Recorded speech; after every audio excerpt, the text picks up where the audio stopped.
From this size to this size. Isa ka rin ba sa mga taong nahihirapang simulan ang iyong low-carb way of eating or pag-change ng lifestyle this year? Then this video is perfect for you, so make sure to keep on watching.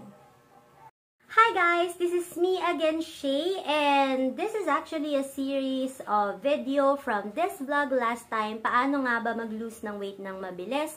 Or paano nga ba mag-lose ng weight ng easy and healthy? Tip na yan is to know your big why.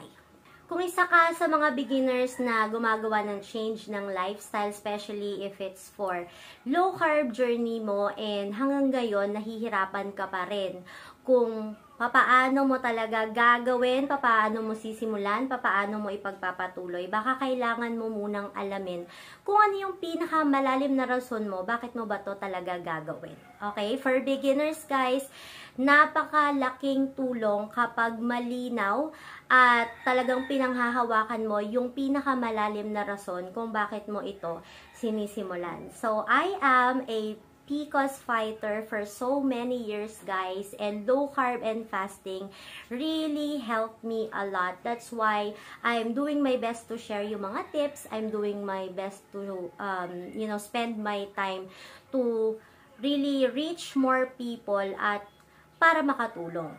And to share with you guys, I am very clear with my biggest, deepest reason kung bakit ko talaga ginagawa si low carb and fasting sa aking journey. And my biggest reason is to have a longer life kasama ng family ko. So yes, oo, gusto ko maging healthy. Oo, gusto kong magkasya yung mga damit ko. Oo, gusto kong maging looking sexy. Pero ano, yung pinakamalalim na reason ko, I wanted to spend more time with my family habang at the same time din, nire-reach ko yung mga dreams and goals ko.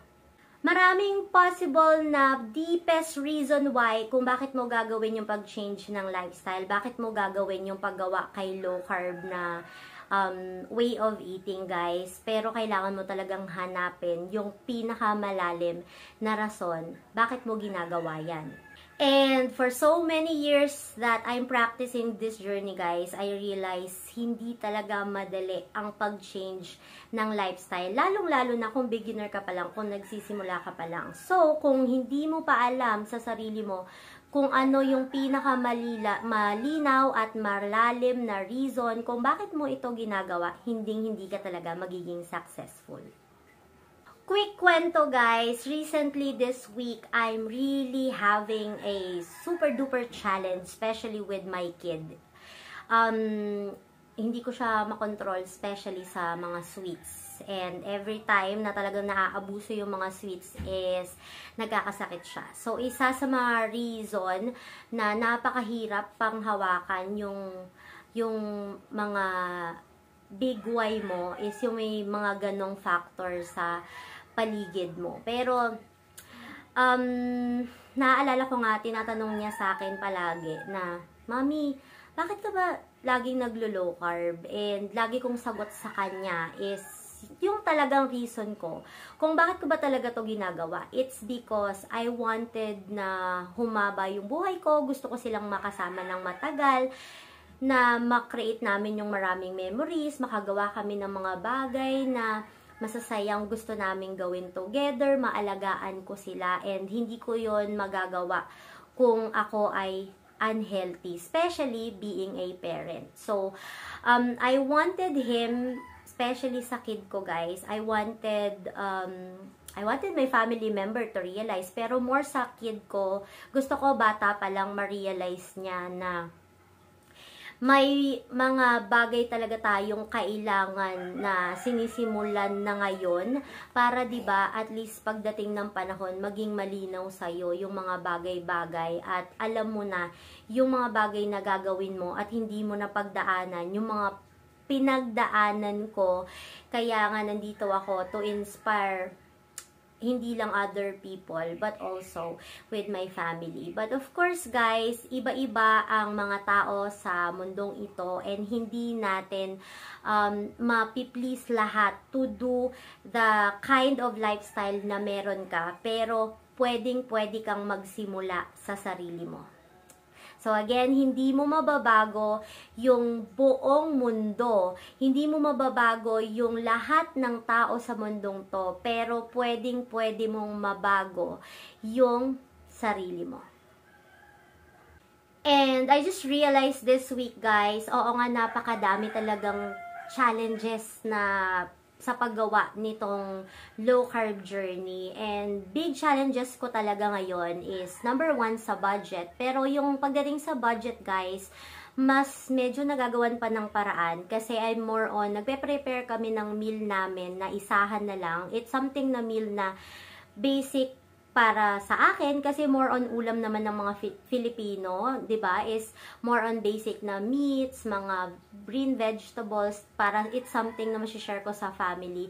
Saves time at saka save na rin sa budget. Pero yung number 2 challenge, guys, is to really do low carb with everything around you, or mas lalo ng challenging is to do low carb sa loob ng bahay na hindi kayo lahat naglo-low carb. Napaka-challenging talaga nun. And what if hindi malinaw yung reason ko kung bakit ko ginagawa ito? Siguro matagal na akong nag-give up sa mga pinaniniwalaan ko, siguro matagal na akong mag-give up sa mga pinapractice ko ngayon. Siguro hindi nyo na ako napapanood ngayon to share with you guys how amazing it is kapag sinimulan mong magbago ngayon pa lang. Kaya, kung ikaw ay beginner ni low carb and nahihirapan ka ngayon, kahit na inaral mo na lahat yung mga basics ng mga lifestyle na gusto mong aralin pero hanggang ngayon hindi ka pa rin nagtatagumpay, baka kailangan mong simulan muna sa pinaka-basic na ano nga ba talaga yung pinakamalalim na rason bakit ko sinisimulan to. So, always remember, guys, yung mga information, basic information ng mga bagay na inaaral natin, pwede natin yung matutunan. Pero, yung pinakamalalim na rason kung bakit mo sisimulan at bakit mo ipagpapatuloy, hindi madaling hanapin yon. Kaya, hanapin mo muna, and hindi yon ibibigay ng ibang tao sa paligid mo. Ikaw sa sarili mo dapat yung makakahanap nun. Because everything should start with you, hindi sa ibang tao. So, if you think that may mas deeper pa doon sa personal reason ko to live longer life together with your family, sa mga mahal mo sa buhay, then go! Panghawakan mo yun, and make sure na it's something talaga na magagamit mo, na kahit anong challenges na mangyari sa paggawa mo ng lifestyle na to, hindi ka basta mag-give up. So, you will know na talagang napakalalim ng rason na yan na tinatak mo sa isip mo, kasi kahit hirap ka na, pinagpapatuloy mo pa rin. Next month, guys, will be my birthday month, and usually since I started low carb is I cannot think more than a very good gift than a good health for myself. Diba? Especially nung nalaman ko talaga at na-enjoy ko yung mga benefits ni low carb. So usually kapag malapit na yung birthday ko, guys, I wanted to practice to have a strict low carb journey at least. So, strict, but syempre, diba, sa umpisa, hindi naman talaga magiging perfect. And I'm just thinking if mayroon bang nanonood ngayon sa vlog na ito na gusto na mag-join with me para at least masubukan nyo na si low carb ng unti-unti. So, it's going to be a 21 days challenge with me. So, 21 days kong gagawin itong si low carb journey. And kung gusto mong mag-join, mag-comment ka lang dyan sa comment section below ng hashtag 20 days with SJ, and make sure na mag-follow kayo sa ating Facebook page kasi doon ko rin ilalagay yung more details about it. So, always take note, guys, that low-carb way of eating is not just for weight loss. It also for our health goals. So, hindi siya klase ng program na 1 to 2 months, mag-stop ka na. It's actually a lifestyle. Okay? Pag sinabi nating lifestyle, dapat everyday mo siyang pinapractice.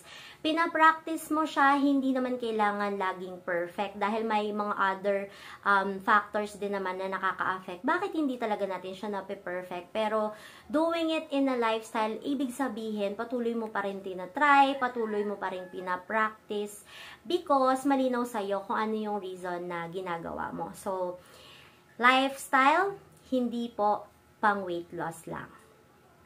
If you think this vlog helps, make sure to click on like, guys, and make sure to leave a comment below para sagutin natin on my next video. And please don't forget to subscribe for more weekly video up next. So I'll see you on my next week video, guys, and don't forget to always keep going. Bye!